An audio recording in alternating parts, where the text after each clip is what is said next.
6월 19일 수요일입니다. 사도행전 22장 12절로 29절입니다.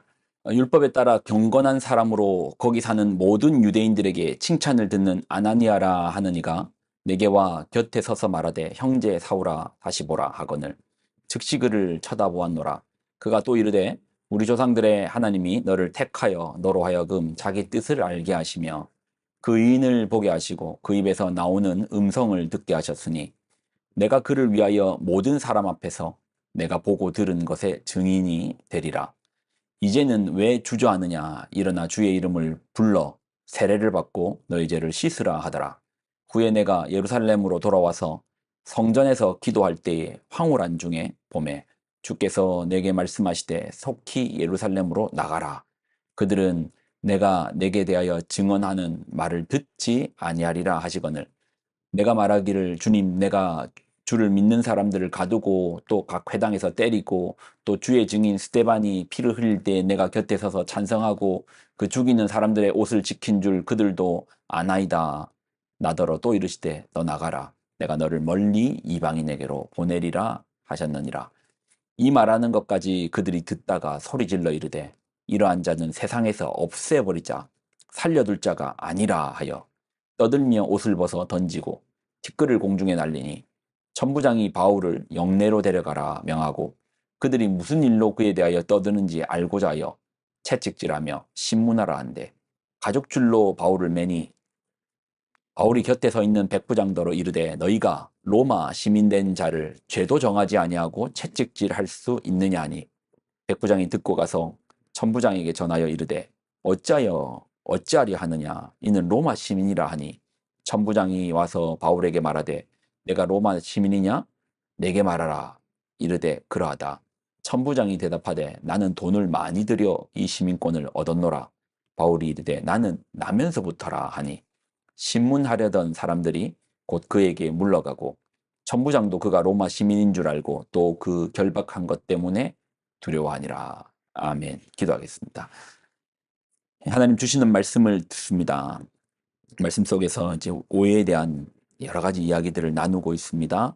이 말씀 속에서 지혜를 얻어서 우리가 이 땅을 살아가는 동안에 여러 오해로부터 또 벗어날 수 있는 길들을 허락하여 주옵소서. 영광을 드립니다. 예수님의 이름으로 기도드립나이다. 아멘. 교회는 사람들이 모이는 공동체다 보니 분쟁이 있습니다. 근데 분쟁의 대부분은요, 몇 마디의 말, 어떤 행동들에서부터 기인데요.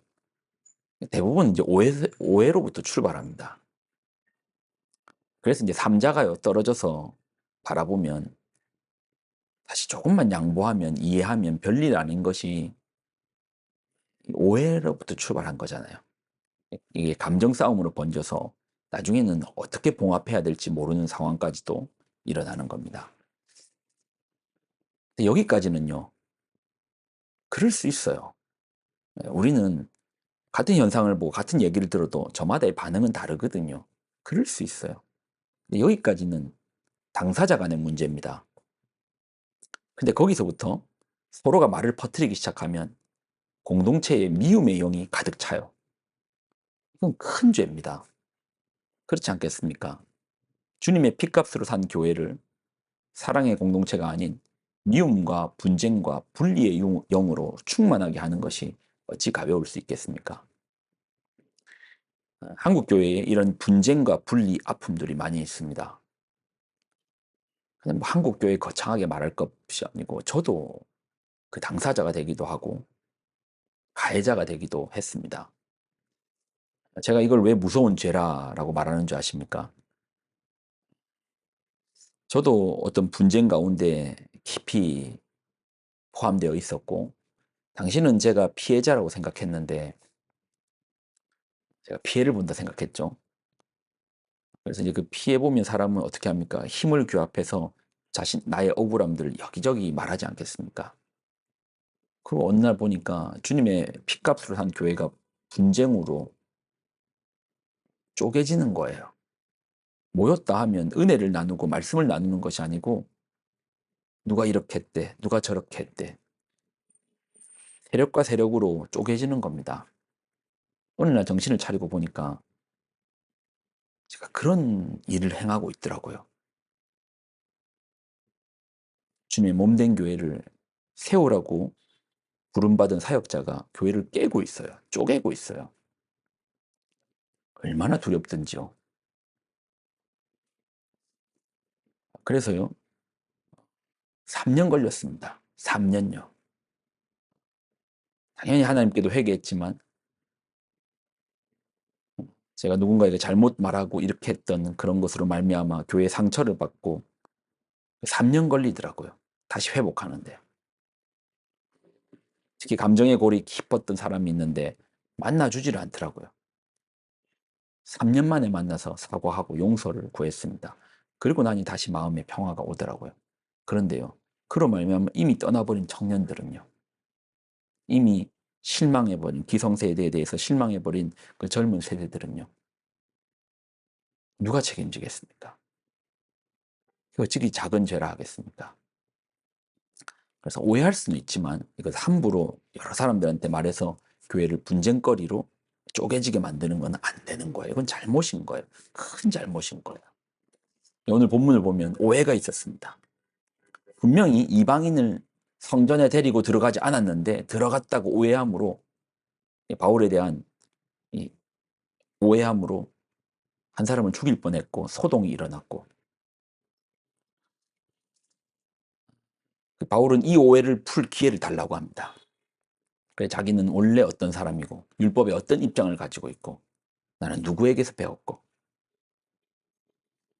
내가 어떻게 예수님을 만났고 자 17절로 21절 후에 내가 예루살렘으로 들어와서 성전에서 기도할 때에 황홀한 중에 봄에 주께서 내게 말씀하시되 속히 예루살렘으로 에서 나가라 그들은 내게 대하여 증언하는 말을 듣지 아니하리라 하시거늘 내가 말하기를 주님 내가 주를 믿는 사람들을 가두고 또 각 회당에서 때리고 또 주의 증인 스데반이 피를 흘릴 때 내가 곁에 서서 찬성하고 그 죽이는 사람의 옷을 지킨 줄 그들도 아나이다.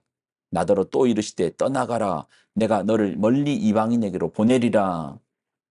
자신이 어떻게 해서 이방인에게 가서 복음을 전했는지의 상황들을 설명하는 겁니다.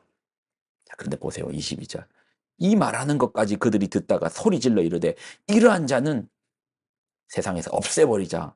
살려둘 자가 아니라 하나님께서 바울을 이방인에게로 보내셨다. 거기까지만 얘기하는데 더 이상 듣지 않고 이러한 자는 세상에서 없애버리자. 살려둘 자가 아니라.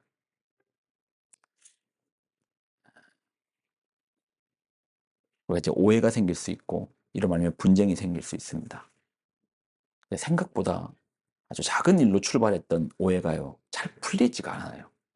왜요? 듣지를 않아요. 이미 내 논리로 저 사람 나쁜 사람이다라고 탄탄한 논리력으로 한 사람을 죄인으로 잘못된 인간으로 우리가 이미 확증하고 예, 확증해버리면 그다음 그 사람 말을 듣지를 않아요. 왜요? 그 사람이 맞다고 하면 지금까지 내가 틀렸다고 말했던 내가 틀려버리거든요. 그 사람 말이 맞다고 해버리면 지금까지 그 사람에 대해서 잘못됐다고 말했던 내 자신이 틀려버리거든요. 그러니 인정하지 않는 거예요. 듣지 않는 겁니다. 그러니 이 작은 오해가요. 끝없이 확산되고 끝없이 파생되어서 결국 더 이상 하나가 되지 못하는 평행선으로 끝까지 가버리는 겁니다. 어떠신가요? 여러분은 좀 어떠세요? 여러분의 삶 가운데 오해가 없습니까? 우리가 오늘 이 3일간의 이야기를 통해서 무엇을 여러분 기억하십니까? 분명히 오해로부터 출발됐잖아요.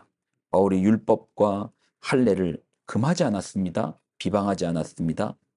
그러나 오해했고 바울이 이방인을 성전으로 데리고 오지 않았습니다. 단지 바깥에서 이방인하고 이야기하고 있는데 누군가가 바울이 이방인하고 이방인을 성전에 데려감으로써 거룩한 성전을 회파했다. 부정하게 만들었다. 오해할 수는 있습니다. 우리는 연약하니까요. 우리는 전후 사후 과정을 다 모르잖아요. 오해할 수 있습니다. 그렇지만 이걸 함부로 말함으로 말미암아 다른 새 퍼트림으로 말미암아 큰 소동이 되잖아요. 그래서 우리가 주의할 것은 오해는 할 수 있지만 그래서 누군가에게 함부로 말해서 공동체를 분리의 영으로, 미움의 영으로 가득 차게 만드는 것은 하나님 앞에 죄입니다. 그럼 오해는 어떻게 풉니까? 내가 틀릴 수 있음에 대한 인정을 하고 듣는 거예요. 틀어주는 겁니다. 듣다 보면 이해가 되고 이해가 되면 풀립니다. 근데요, 내가 틀렸음을 인정하기 싫으니 들으려고 하지 않습니다. 그 사람 말이 맞으면 지금까지 그 사람 나쁘다고 틀렸다고 말했던 내가 무너지는 것 같으니 틀으려고 하지 않습니다. 네, 이거는 죄 아닙니까? 이건 잘못 아니겠습니까? 그러니 여러분, 이런 상황 가운데서 어떻게 합니까? 그냥 인정하고 자복하고 틀릴 수 있음에 대해서 늘 겸손하게. 이것이 성도의 말씀을 받는 자의 자세 아니겠습니까? 그러면 우리 주변의 삶의 오해들이, 분쟁들이 해결될 것입니다. 기도하겠습니다. 하나님 주시는 하나님 말씀을 붙들고 나아갑니다. 우리로 이 땅 가운데서 우리는 다 몰라서 오해할 수도 있고 또 잘 몰라서 누군가에 대해서 잘못 볼 수도 있습니다. 그럴 경우에 하나님 이것을 공동체의 여러 방향으로 퍼뜨림으로써 죄가 되지 않도록 주님 먼저는 우리의 입술을 주장하여 주시고 혹 우리가 잘못된 오해로 말미암아 잘못된 상황을 만들었다면 이것을 빨리 회개하게 하여 주시고 들음으로 말미암아 인정하여서 하나님 앞에 거룩함으로 나갈 수 있도록 우리의 마음과 생각을 지켜 주옵소서. 영광을 드립니다. 감사드립니다. 예수님의 이름으로 기도드립나이다. 아멘.